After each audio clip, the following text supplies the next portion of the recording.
ये चैप्टर बहुत बहुत इंपॉर्टेंट है और एक एक लाइन से बहुत अच्छे सवाल बनते हैं। तो ईश्वर जी की बात आती तो ईश्वर जी किसके लिए शब्द काम में लिया गया, सबसे इंपॉर्टेंट सवाल बनता है। ध्यान रखना, कोई भी अगर त्योहार हो, उस त्योहार में जो राजस्थान सेगमेंट में सवाल पूछे जाते हैं वो है कि आप हिंदू कैलेंडर की जो तिथि है वो क्या है, वो आपको याद रखनी है। याद किस क्रम में करना है, नोट्स किस क्रम में बनाने हैं, वो चीजें भी हमें पता चल रही है। कब हो गया, कहाँ हो गया, कौन हो गया, कैसे हो गया, क्यों हो गया, गणगौर क्यों मनाते हैं। बड़ी प्यारी कहावत है, तीज त्योहारा बावड़ी ले डूबी गणगो। वही बताया था आपको कि सवाल में हमारे पास जब त्योहार या उत्सव की बात आती है तो पहली चीज आती है कि ये मनाया कब जाता है। तो शुक्ल प्रतिपदा जो है का नया वर्ष, नव वर्ष जो है शुरू माना जाता है। अलग से जो सवाल आता है वो आता है कि भगोरिया कब खेला जाता है, कहाँ खेला जाता है, पत्थर की होली कहाँ पर मनाई जाती है। ये देखो, ये सवाल जो है जनरली नोट्स से पता नहीं क्यों बच जाते हैं। सवाल याद रखना, जो ईद उल जुहा मनाई जाती है वो तो क्या है, इब्राहिम के पुत्र इस्माइल की कुर्बानी, और मुहर्रम जो मनाया जाता है वो हुसैन इमाम की जो है कुर्बानी है। गैर तो हो गया आपका मेवाड़, और गिंदड़ का होता है शेखावटी में। नमस्कार, जय श्री श्याम, मैं प्रणवदीप अगस्त्य एकेडमी में आपका स्वागत करता हूं। आज हम हमारा राजस्थान सीरीज में जो आर्ट एंड कल्चर वाला सेगमेंट है, जिसमें हम क्लास 10th वाली बुक पढ़ रहे थे, जिसका चैप्टर नंबर 2 पढ़ लिया जा चुका है। अगर वो क्लास आपने नहीं देखी है तो एक बार देख लीजिएगा, डिस्क्रिप्शन में उसका लिंक दिया हुआ है। और आज हम जो है चैप्टर 3 जो है स्टार्ट करने जा रहे हैं, जिसमें राजस्थान के उत्सव, त्योहार और मेले का जो जिक्र है वो हम करेंगे कि प्रमुख रूप से कौन से उत्सव मनाए जाते हैं, कौन से त्योहार है और कौन कौन से मेले। बहुत ही बढ़िया जो है चैप्टर है। एक बहुत ही प्यारी जो कहावत है उससे शुरुआत करते हैं। चैप्टर में दे रखी है पहली लाइन में, 7 वार 9 त्योहार। यानी कहने का मतलब क्या है कि हमारा राजस्थान इतना रंग बिरंगा है, इतना प्यारा है कि यहाँ पर सप्ताह में वार तो भले ही 7 ही आए लेकिन त्योहार 9 आ जाते हैं। यानी इतने ज्यादा जो त्योहार जो है हमारे द्वारा मनाए जाते हैं, जो कि हम लोग हिंदू महीनों के अकॉर्डिंग जो है देखेंगे। एक बार पिछली क्लास में भी मैंने आपको बताया था, एक बार यहाँ पर मैं फिर से आपको समझा देता हूँ। हिंदू महीने जो है वो आपको नाम याद होने चाहिए, एक बार लिख लेते हम। सबसे पहला महीना चैत्र, वैशाख, चैत्र वैशाख ज्येष्ठ आषाढ़, श्रावण जिसे हम सावन भी कहते हैं, श्रावण भाद्रपद या भादवो कहा जाता है इन्हें, श्रावण भाद्रपद,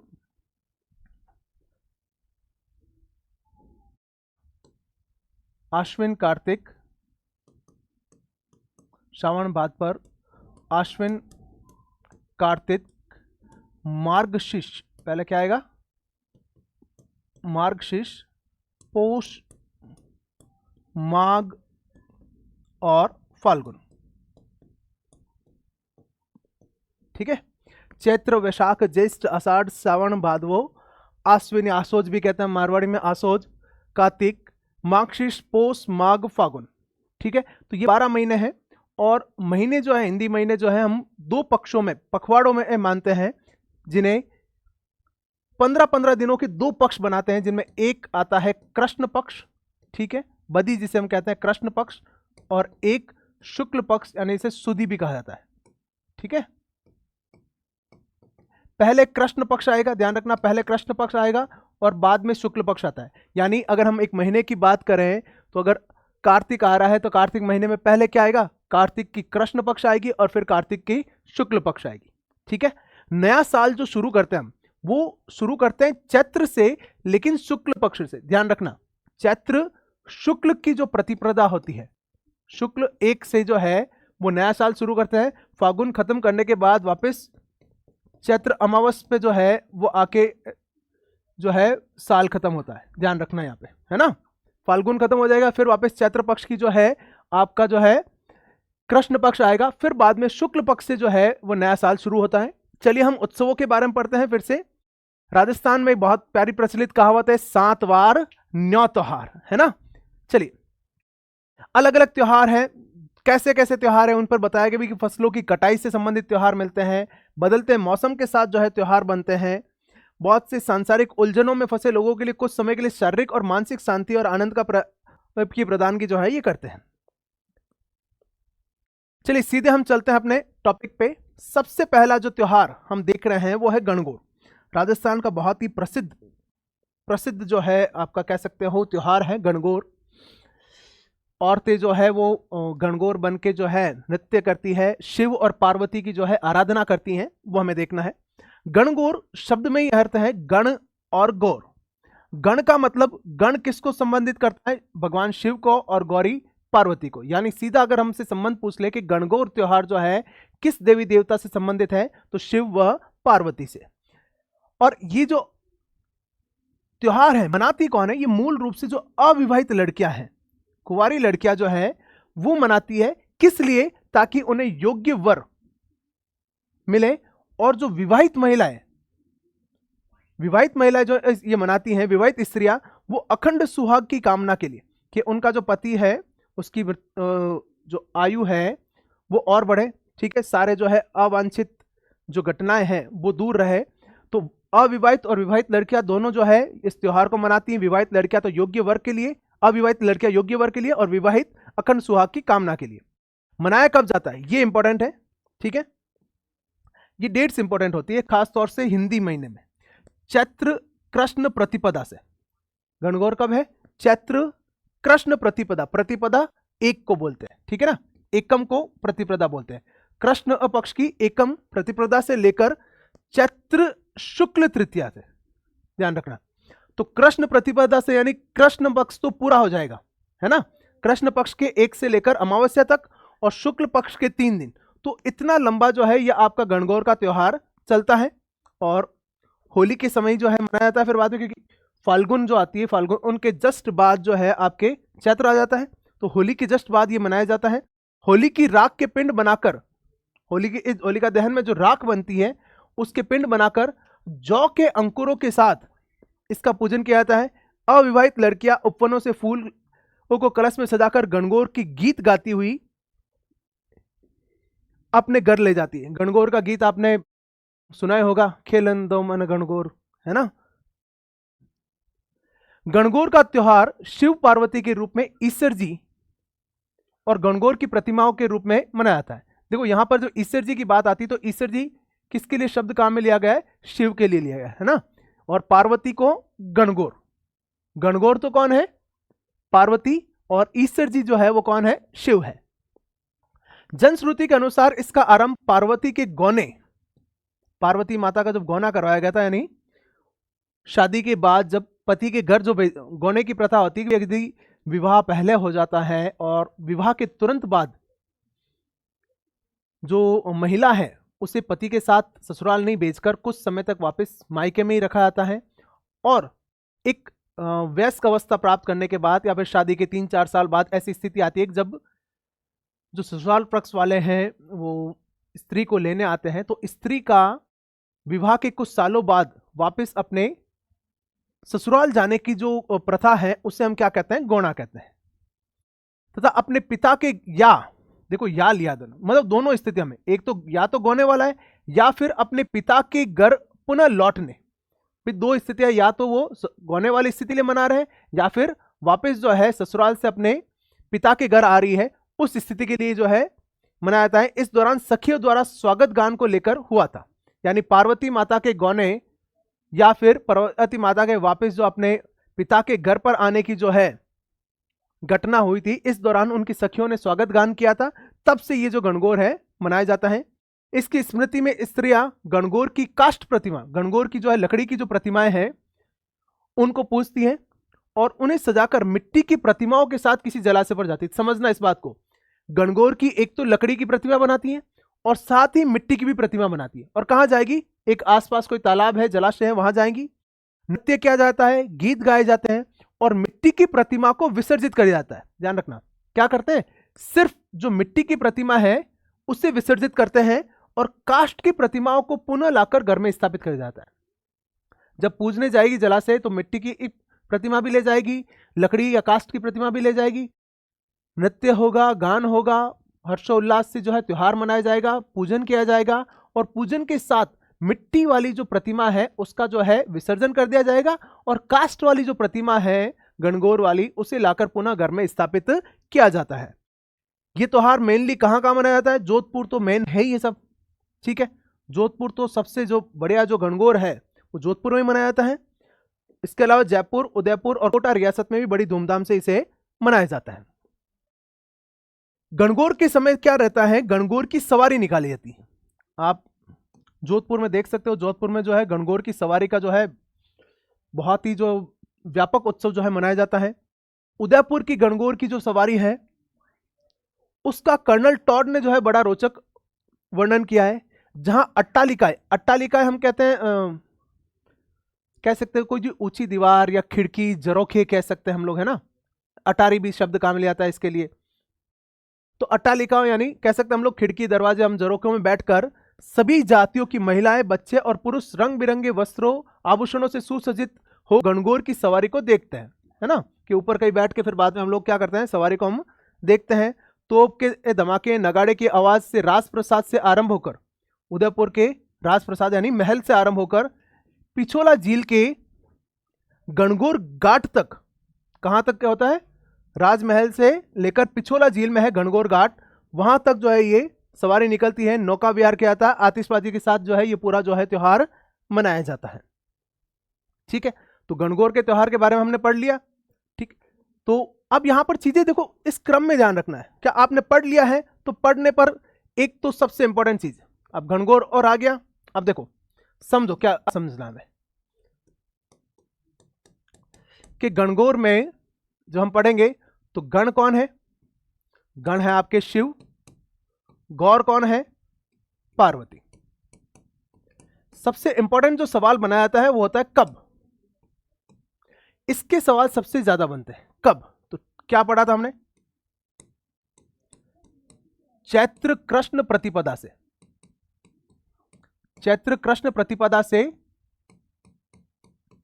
चैत्र शुक्ल तृतीया, ये सबसे इंपॉर्टेंट सवाल बनता है। ध्यान रखना, कोई भी अगर त्योहार हो, उस त्योहार में जो राजस्थान सेगमेंट में सवाल पूछे जाते हैं वो है कि आपकी जो हिंदू तिथि है, हिंदू कैलेंडर की जो तिथि है वो क्या है, वो आपको याद रखनी है। ठीक है, कब मनाया जाता है ये हो गया, कहां पर है। इसमें हमने कह दिया सब, जोधपुर की गणगौर तो वैसे फेमस है ही है। एक उदयपुर की गणगौर का जो है कर्नल टॉड ने जो चित्रण किया था उसका उल्लेख भी देते हैं, जो कि कहां पर है, राजमहल से लेकर आपके गणगौर घाट। गणगौर घाट कहां पर है, आपके पिछोला झील में, वहां तक। ठीक है, कौन मनाते हैं इसको, कौन मनाता है, अविवाहित महिलाएं भी मनाती हैं और विवाहित महिलाएं भी। अविवाहित महिलाएं तो क्या चाहिए, योग्य वर के लिए, और विवाहित महिलाएं अखंड सुहाग के लिए। तो देखो, याद किस क्रम में करना है, नोट्स किस क्रम में बनाने हैं, वो चीजें भी हमें पता चल रही है। कब हो गया, कहां हो गया, कौन हो गया, कैसे मनाते हैं सब। तो कैसे मनाएंगे कि सब, एक तो काष्ठ की प्रतिमा प्लस मिट्टी की प्रतिमा है। काष्ठ की प्रतिमा और मिट्टी की प्रतिमा को लेके कहां जाएंगे, जलाशय पर जाएंगे, है ना। जलाशय पर जाकर वहां पर पूजन किया जाएगा। पूजन करके मिट्टी की प्रतिमा को तो वहीं पे विसर्जित कर देते हैं, काष्ठ की प्रतिमा को पुनः लाकर घर में स्थापित कर दिया जाता है। जलाशय से वापस क्या लाएंगे, काष्ठ की प्रतिमाएं। ठीक है, तो कब हो गया, कहां हो गया, कौन हो गया, कैसे हो गया, क्यों हो गया, क्यों मनाते हैं सब, गणगौर क्यों मनाते हैं। तो ये पार्वती जी के गौने या पुनः पिता के घर लौटने, पुनः पिता के घर लौटने के अवसर पर सखियों द्वारा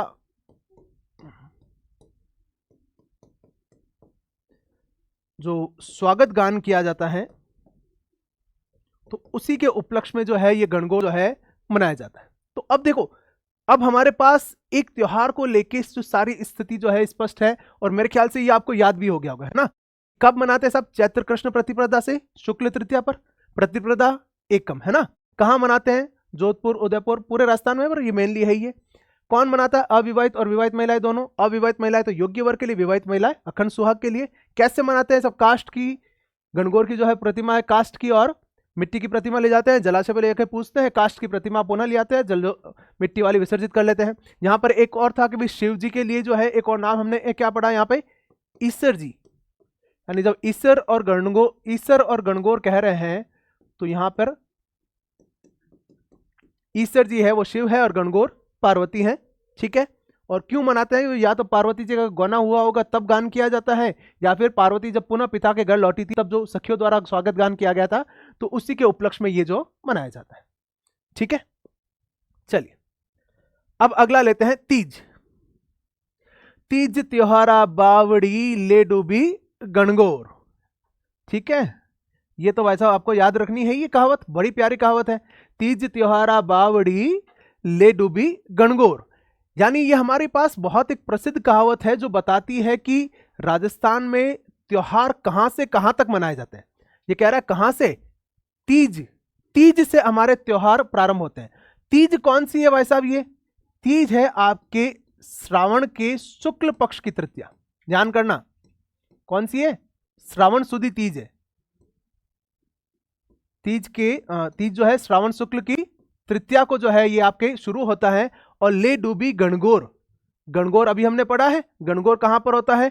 आपका चैत्र माह में आ जाएगा, चैत्र माह में जो शुक्ल पक्ष की तृतीया है वहां तक। तो सावन सुदी तीज से चैत्र सुदी तीज तक ये हमारे जो है मुख्य त्योहार आते हैं। अब बात आती है कि सर वापस जो चैत्र से लेकर श्रावण तीज के बीच कोई त्योहार नहीं होंगे? होते हैं, लेकिन मुख्य रूप से जो है प्रमुख त्योहार जो है इसी दौरान मनाए जाते हैं। तो इसलिए ये कहावत बन गई, क्योंकि सावन और भादवा आपका पूरा त्योहारों में निकलता है। तो सावन जैसे ही शुरू हुआ है आपकी जो है त्योहार शुरू हो गए, ऐसा माना जाता है। तो त्योहारों की शुरुआत का चक्र श्रावण माह की तीज, श्रावण माह की जो तीज है वो भी मैंने स्पष्ट कर दी है, शुक्ल तीज से शुरू होता है और इसका अंत गणगौर से होता है। वर्षा ऋतु में श्रावण माह में मनाए जाने वाले तीज का त्योहार स्त्रियों में जो है सर्वाधिक प्रिय है। श्रावण शुक्ल तृतीया, ये देखो आ गया, मेंशन कर रहा हूं वापस, श्रावण शुक्ल तृतीया को यह त्योहार मनाया जाता है। कौन मनाता है? बालिकाएं मनाती है और नवविवाहिताएं, यानी अविवाहित महिला भी मनाती है और विवाहित महिला भी मनाती है। त्योहार विवाह के पश्चात पहली बार पीहर आने की परंपरा है। यह बहुत बढ़िया सवाल है। यानी एक कोई महिला है जिसकी तुरंत शादी हुई है, तो शादी के बाद जो पहला सावन आता है, तो कहते हैं ना कि पहले सावन में सास के साथ नहीं रहा जाता है। तो पहले सावन में जो महिलाएं हैं ना वो अपने ससुराल में नहीं रहकर कहां रहती है? पीहर में रहती है। तो इस कारण ये पहला जो सावन है, पहले सावन की तीज जो है वापस पीहर में या मायके में मनाए जाने की जो परंपरा हमारे राजस्थान में रही है। विवाह के बाद के पहले सावन में सास और बहू एक साथ नहीं रहना चाहिए, ठीक है। पूछ ले सब क्यों नहीं, है ना, कि सब क्या कारण है कि सावन की पहली तीज में या सावन में जो महिलाएं हैं, नवविवाहित महिलाएं हैं, वो पहले सावन अपने पीहर रहती है, ससुराल नहीं रहती है। तो कहते हैं सब सास और बहू सावन में साथ रहेंगे तो कोई ना कोई अनिष्ट हो जाएगा। अब भाई साहब अब उनको क्या समझाए कि सास बहू तो सावन के आप भादवो या कहीं भी रहे तो अनिष्ट तो हो ही जाता है। पर चलो जो भी परंपरा मनाई गई है मना आ रहे हैं। क्या कह रहे हैं साहब कि सास और बहू को सावन में साथ में नहीं रखना है, इससे ससुराल पक्ष में किसी अनिष्ट की संभावना है। तो इसलिए कहते हैं भाई साहब आप थोड़ा पीहर रहो, सावन जो है बरसात पीहर रह के आओ, फिर वापस आना आप। इस अवसर पर सभी नवविवाहिताएं पेड़ों पर झूला डाल कर डुलती है। अब शादी हुई थी और फिर बाद में आ गए वापस जैसे पीहर आए तो पीहर आती थोड़ा आनंद आ गया, अब झूले झूलेंगे हम। तो वहां पर जो है इस दौरान जो है सावन तीज पर झूला झूलने की जो है परंपरा रहती है। साथ में ऋतु तथा श्रृंगार संबंधी गीत भी गायत है। निश्चित रूप से यहाँ पर क्या होता है, एक ऋतु में बड़ा परिवर्तन आता है और नवविवाहितों से संबंधित अगर त्योहार है तो श्रृंगार तो वहां पर पीछे रह भी नहीं सकता। तीज से एक दिन पहले वे हाथों और पांवों में मेहंदी लगाती है। तालाब के किनारे मेलों का आयोजन होता है। इस त्योहार के आसपास खेतों में मोठ, बाजरा, फली आदि की बुवाई की शुरुआत भी हो जाती है। तो यहाँ पे ऋतु परिवर्तन होती है, चूंकि बारिश शुरू हो जाती है तो बारिश शुरू होते ही जो है आपके जो है एक फसल जो है वहां पर बो दी जाती है।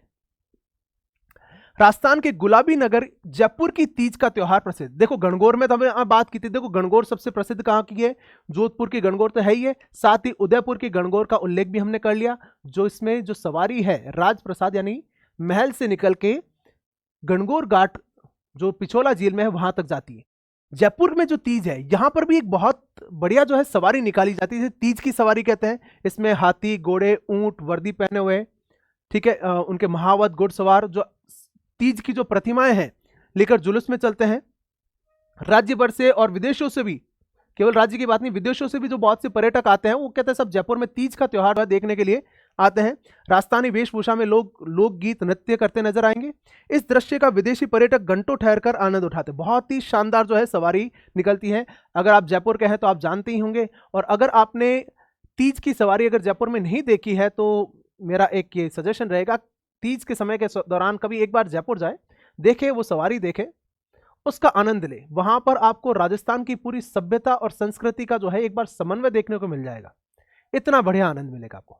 चलिए अगले त्योहार पे बात करते हैं, होली। वही बताया था आपको कि सवाल में हमारे पास जब त्योहार या उत्सव की बात आती है तो पहली चीज आती है कि ये मनाया कब जाता है। ठीक है, तो होली कब मनाई जाएगी? फाल्गुन पूर्णिमा को जो है मनाई जाएगी। ठीक है, यानी फाल्गुन जब समाप्त हो गया ना, इसके बाद तो वापस क्या लग जाता है? फाल्गुन पूर्णिमा के बाद जब जस्ट अगला क्या आ जाएगा? चैत्र शुक्ल पक्ष आ जाता है कि कृष्ण पक्ष आएगा? कृष्ण पक्ष। ध्यान रखना, अभी क्या बताया था शुरू में, कोई भी महीना जो शुरू होता है उसमें पहले कृष्ण माह आता है, फिर शुक्ल आता है। तो नया साल होली के तुरंत बाद नहीं आता, इस चीज का ध्यान रखना। होली के 15 दिन बाद, कृष्ण पक्ष के 15 दिन निकल गए, उसके बाद जब चैत्र शुक्ल पक्ष आएगा तो शुक्ल प्रतिपदा जो है, यहां से जो है आपका नया वर्ष, नव वर्ष जो है शुरू माना जाता है। इस चीज का ध्यान रखना। ठीक है, तो होली कब मना लेंगे? फाल्गुन पूर्णिमा को। ऋतु परिवर्तन और रबी की फसल की कटाई, डेफिनेटली ये जो है आपका टाइम पीरियड है, फरवरी मार्च का समय है। इस दौरान जो है रबी की फसल है, मेनली जिसमें गेहूं है, चावल है, उनकी जो है कटाई की जाती है। तो इस समय मनोरंजन रहता ही है। इस अवसर पर होलिका की पूजा की जाती है। किसकी? होलिका की जो है पूजा की जाती है। गोबर के कंडों को एकत्रित कर कर कुछ कंडों की मालिकाएं होलिका दहन के लिए समर्पित की जाती है। नृत्य गान और गुलाल से त्योहार का महत्व, यानी इसमें आपको बस त्योहार जो डेट है फाल्गुन पूर्णिमा वो याद रखनी है। ठीक है, यहां पर अलग से जो सवाल आता है वो आता है कि होली में जो है हमारे राजस्थान में अलग अलग विविधता मिलती है। अलग अलग जगह पर, अलग अलग क्षेत्रों में अलग अलग तरीके से जो होली मनाने की जो परंपरा रही है। इसमें एक बहुत फेमस रहती है भिनाई में। भिनाई में होली में कोड़ा मार होली खेली जाती है। कोड़ा मार होली, इसमें क्या रहता है, लोग जो है दो दलों में बढ़ जाते हैं, दो दल में आमने सामने बढ़ जाते हैं और एक दूसरे पर कोड़ा का प्रहार करते हैं। कोड़े, हाँ, जो अब हंटर कह रहा हूं उसी की बात कर रहा हूं मैं। कुछ लोग जो है दलों में बढ़ जाएंगे, एक दूसरे पर जो है कोड़ों से जो है प्रहार किया जाता है। मेवाड़ में उदयपुर, बांसवाड़ा, डूंगरपुर, दक्षिणी राजस्थान में आदिवासी लोगों में भगोरिया खेला जाता है। अब ये भी ध्यान रख लेना है। अब ये नाम कोड़ा मार होली जो है वो तो हम लोग पढ़ते ही हैं, पर ये जो नाम है हम लोग नहीं पढ़ते हैं। और फिर सवाल आते हैं ऐसे कि सब भगोरिया कब खेला जाता है, कहाँ खेला जाता है? कि भाई साहब ये तो नाम ही नहीं सुना। अरे सुनो यार, बिल्कुल सीधा सीधा सवाल है। कहां पे है? 10th की किताब में। मेवाड़ में उदयपुर, बांसवाड़ा, डूंगरपुर और दक्षिणी राजस्थान, यानी सीधा हम लोग कह सकते हैं जो अपना वागड़ बेल्ट है, आदिवासी बेल्ट है, वहां पर जो है ये भगोरिया खेला जाता है। किस दौरान खेला जाएगा? होली के समय खेला जाएगा। मेवाड़ के अनेक अंचलों में होली के मौके पर गैर का जो है, गैर नृत्य का जो है आयोजन किया जाता है। कि गैर नृत्य भी कब होगा? होली के समय होगा। प्रसिद्ध जैन तंत्र श्री महावीर में लठ मार होली। देखो कोड़ा मार होली, तो कोड़ा मार कहां पर होगा? बिनाई। ठीक है, फिर एक और नाम क्या आया? भगोरिया। भगोरिया कहां पर हो गया? आपका वागड़ में। ठीक है, गैर, गैर भी वहीं पे हो गया, आपके आदिवासी बेल्ट में ही हो गया। और लठमार होली ये कहां पे हो जाएगा? श्री महावीर जी जो करौली में है, श्री महावीर जी है करौली में, वहां पर लठमार होली खेली जाती है। महिलाएं हाथों में लठ लेकर पुरुषों पर प्रहार करती है। यानी इसमें भी देखो, कोड़े मार में महिला पुरुष का उल्लेख नहीं था। कोड़े मार में था कि दो ग्रुप बढ़ गए और दोनों ग्रुप आमने सामने जो है एक दूसरे को कोड़े से मार रहे हैं। इसमें क्या है कि महिलाएं जो है लठ से मारेगी पुरुषों को केवल। इसमें दो ग्रुप ऐसे नहीं बने, एक ग्रुप महिलाओं का बनेगा, एक पुरुषों का बनेगा। शेखावटी क्षेत्र में क्या है? गिंदड़ नृत्य। देखो गैर, एक तो आया था गैर नृत्य, गैर तो हो गया आपका मेवाड़, ठीक है, और गिंदड़ का होता है शेखावटी में। बाड़मेर में पत्थर की होली। अब देखो पत्थर की होली कहां पर मनाई जाती है? पत्थर की होली कहां पे में इलोजी की बारात भी निकाली जाती है। ठीक है, इलोजी देवता है, इलोजी देवता की बारात कहां पर निकालते हैं? बाड़मेर में। और इसी दौरान पत्थर की होली भी निकालते हैं, जो बाद में रोने बिलखने में बदल जाती है। तो पत्थर पड़ते हैं कि सर्वर फूटता है तो रोना बिलखना तो आता ही है, और इसी में लोगों का मनोरंजन भी होता है। किसी का सर फूटेगा, किसी दूसरे को तो आनंद आएगा ही, है ना। बट क्या करें, चलिए, जयपुर में पिछले कुछ वर्षों से होली के अवसर पर जन्म मरण और परण का सभ्य समाज के द्वारा, क्या, जन्म मरण और परण, परण का मतलब होता है परणावना, ब्याह, परण का मतलब क्या हो जाएगा, ब्याह, है ना, समाज के द्वारा आयोजन होता है। इस कार्यक्रम में बाप की अर्थी, बेटी की अर्थी और पौत्र का जन्म, अच्छा सॉरी, बाप की अर्थी, जन्म, मरण हो गया, ठीक है, मरण में तो बाप की अर्थी हो गई, जन्म में बेटे की बारात, ये आ गया परण में, सॉरी, परण में आ गया बेटे की आरात, और जन्म में पौत्र का जन्म, तीनों आ गया। मरण तो किसका हो गया, पिता का, बेटे की बारात हो गई और पोते का जन्म हो गया। तो जन्म मरण परण का जो है आयोजन यहां पर किया जाता है। कोटा के सांगोद, ये ध्यान रखना, कोटा के आवा और सांगोद कस्बों में 200 वर्ष पुराना नाहन का आयोजन भी होता है। ये देखो, ये सवाल जो है ये जनरली नोट्स से पता नहीं क्यों बच जाते हैं कि ये चीजें नोट्स में नहीं आती होली के बारे में पढ़ते हुए, ठीक है।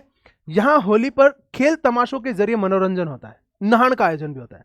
तो अब देखो, अब अगर हम पहले होलिका की बात करें, ठीक है, कि होली में जो आयोजन कहां का हो रहा है, तो कोड़ामार होली जो है वो कहां पर हो गई, आपके भिनाई में हो गई, ठीक है।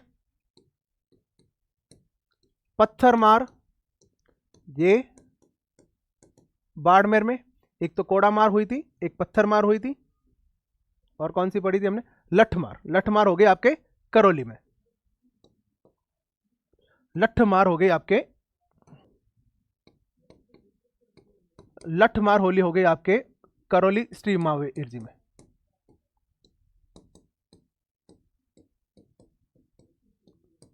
ठीक है, करौली श्री महावीर जी में। अब फिर कुछ नृत्य भी हमने पढ़े, गिंदड़ नृत्य हो गया आपका शेखावटी में, ठीक है, गैर हो गया आपका मेवाड़ में, और कौन सा नृत्य पढ़ा हमने, ये नाहन आयोजन, ये भी हम लोग ये भी अलग लिख लेंगे, इलोजी की बारह, गिंदड़, ठीक है, लठमार हमने लिख ही लिया। हाँ, एक भगोरिया जो है नृत्य है, खेला आयोजन है, एक भगोरिया लिखना है और एक ये अलग से हम लिख लेते हैं, ठीक है। अब इसके अलावा जो भगोरिया है, भगोरिया का आयोजन कहां पर हो रहा है, आपके वागड़ ले लेते हैं हम लोग, ठीक है। फिर एक शब्द आ रहा है नाहन, नाहन का आयोजन कहां पर है, कोटा में, और कोटा में भी स्पेसिफिक किया हुआ है, नाहन का आयोजन कहां पे है, कोटा के आवा और सांगोद कस्बे में, ठीक है, आवा व सांगोद, ठीक है। और एक जन्म मरण परण, जन्म मरण परण, ये कहां पर है आपका, जयपुर में, ठीक है। तो ये होली के लिए बहुत बढ़िया। और होली का जो आयोजन है वो कब होता है, तिथि है, या फिर तिथि हम बात कर सकते हैं, कब आयोजन हो रहा है, फाल्गुन पूर्णिमा को, ठीक है। तो होलिका के बारे में हमने पढ़ लिया, जन्म मरण परण पढ़ लिया, नाहन जो है वो याद कर लिया हमने, कोटा के आवा और सांगोद में जन्म का मतलब क्या हो गया, सब पोते का जन्म हो गया, मरण सब पिता का हो गया, और परण जो है वो बेटे का हो गया, ठीक है। लठमार करौली में, गिंदड़ नृत्य शेखावटी में, बाड़मेर में पत्थर की होली और इलोजी की बारात। तो पत्थर की होली के साथ हम लोग प्लस इलोजी की बारात जो है ये भी हम लोग बाड़मेर में रख लेते हैं। इलोजी की बारात कहाँ निकाल दी जाती है होली के समय, वो है बाड़मेर में, ठीक है। बिनाई में कोड़ा नृत्य हो गया, गैर और भगोरिया भी हमने लिख लिया। तो ये एक तरह से जो है आपके होलिका का जो पूरा जो है हमने विवरण पढ़ लिया। तो जब भी हम पढ़ ले कोई टॉपिक तो उसके बाद में उसके शॉर्ट नोट्स बना लेते हैं, तो ये जो चीजें हैं हमारे लिए थोड़ी सी व्यवस्थित हो जाती है। चलिए आगे बढ़ते हैं। अक्षय तृतीया, जिसे हम मारवाड़ में आखा तीज भी कहते हैं, है ना, आखा तीज, अक्षय यानी आखा, तृतीय तीज, आखा तीज, जिसका आखा अब बोलते हैं जिसका विखंडन नहीं हो रखा, साबुत, है ना, अक्षय जिसका क्षत नहीं हो रखा हो, जो क्षतिग्रस्त नहीं हो रखी हो, उसे कहते हैं अक्षय, वो है अक्षय तीज, आखा तृतीया। ये कब आती है, वैशाख महीने की शुक्ल पक्ष की तृतीया को। तो पहली चीज हमें यही याद रखनी है कि सब तिथि क्या है, कब आ रही है, वैशाख सुदी तीज की है, जो है आखा तीज मनाई जाती है। अक्षय तृतीया को जन सामान्य में अबूझ सावे के रूप में, कि सब अबूझ सावा, अबूझ सावा, बूझो मत, है ना। जैसे जनरली हम क्या करते हैं, कोई भी जो हमारा मांगलिक कार्यक्रम होगा, गृह प्रवेश है, शादी है, और जो भी मांगलिक कार्य है, उन सब के लिए हम लोग क्या करते हैं, सावा निकालते हैं। सावा का मतलब है मुहूर्त निकालते हैं कि सब किस मुहूर्त में जो है ये सबसे बढ़िया रहेगा। तो कहते हैं आखा तीज जो है वो अबूझ सावा है। ये पूरा दिन जो है पूरा मांगलिक दिन माना जाता है। इस दिन आप किसी भी समय आप मांगलिक कार्य करें वो बहुत उत्तम माना जाता है। ग्रामीण अंचलों में बिना मुहूर्त निकलवाए इस दिन बड़ी संख्या में बाल विवाह होते हैं। तो आखा तीज पर एक और जो हमारा कह सकता हूं एक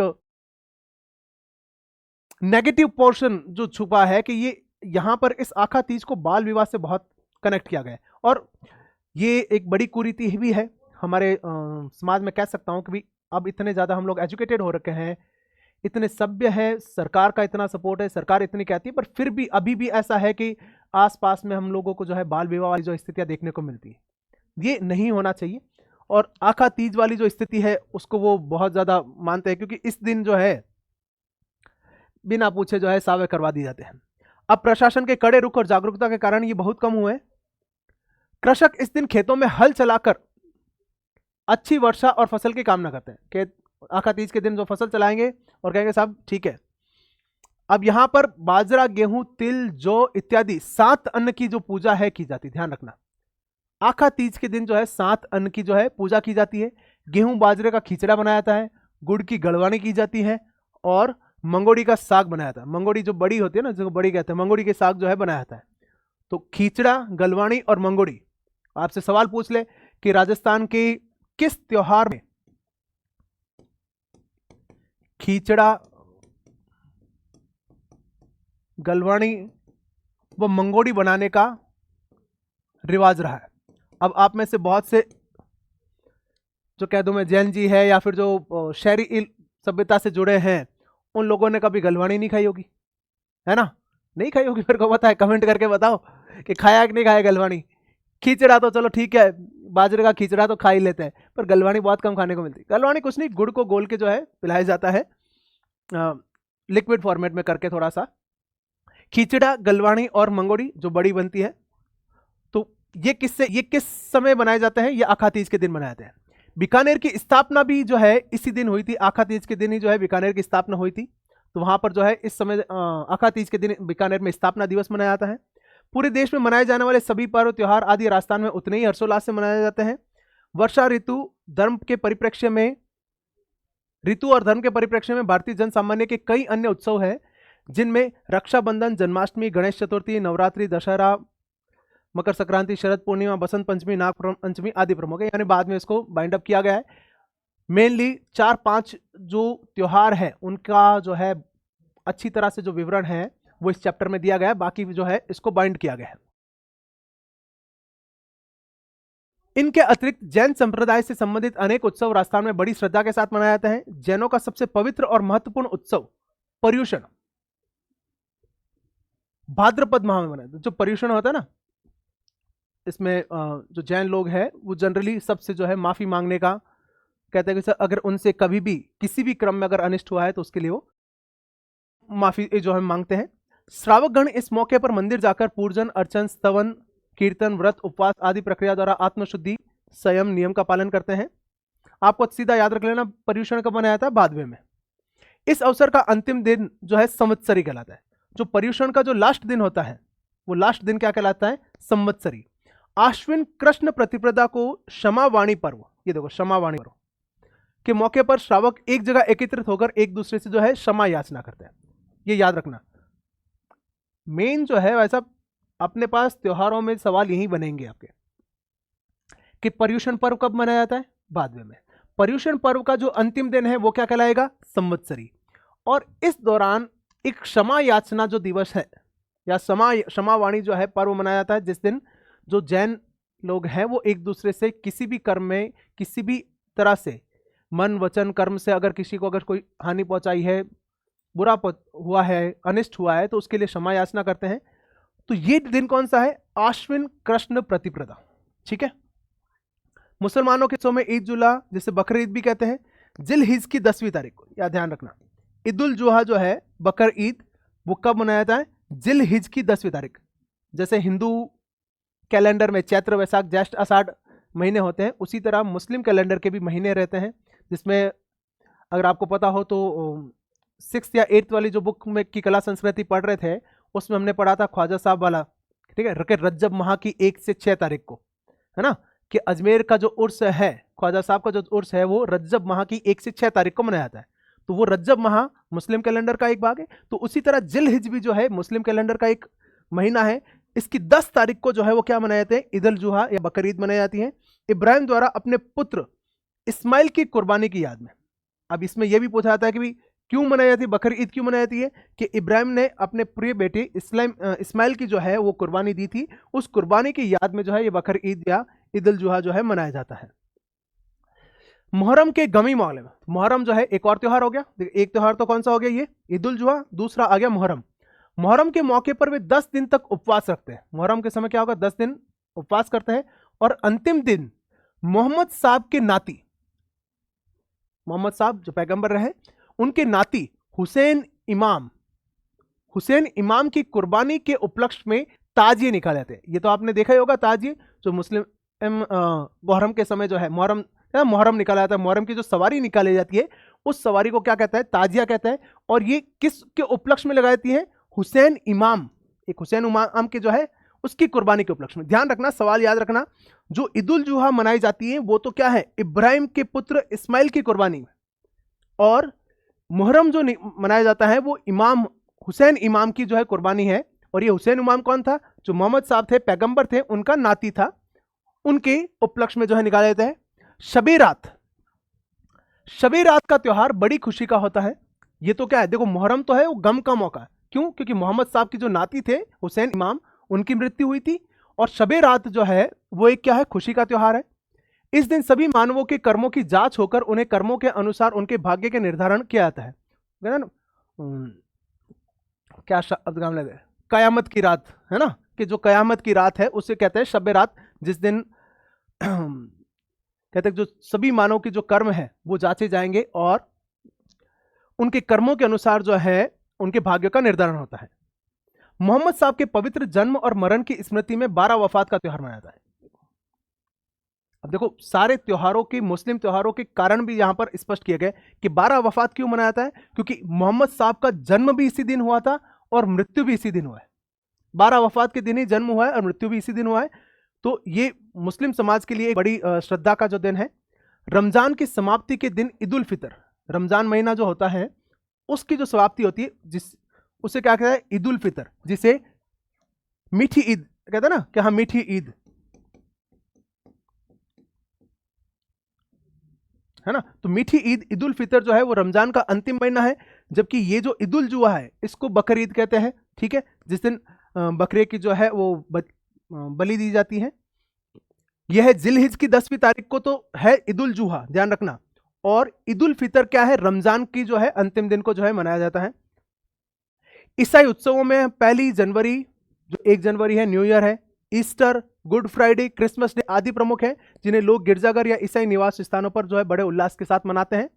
इन प्रमुख लोकोत्सव के अलावा महापुरुषों की जयंतियां, व्रत, उपवास के अवसर भी उत्सव मनाए जाते हैं। इनमें महावीर जयंती, नरसिंह जयंती, हनुमान जयंती, बुद्ध जयंती प्रमुख है।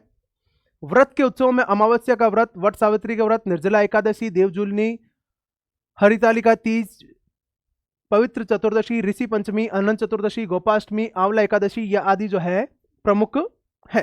तो जो अच्छे खासे जो है त्योहार, हिंदू त्योहार, मुस्लिम त्योहार जो है वो हमने देख लिए।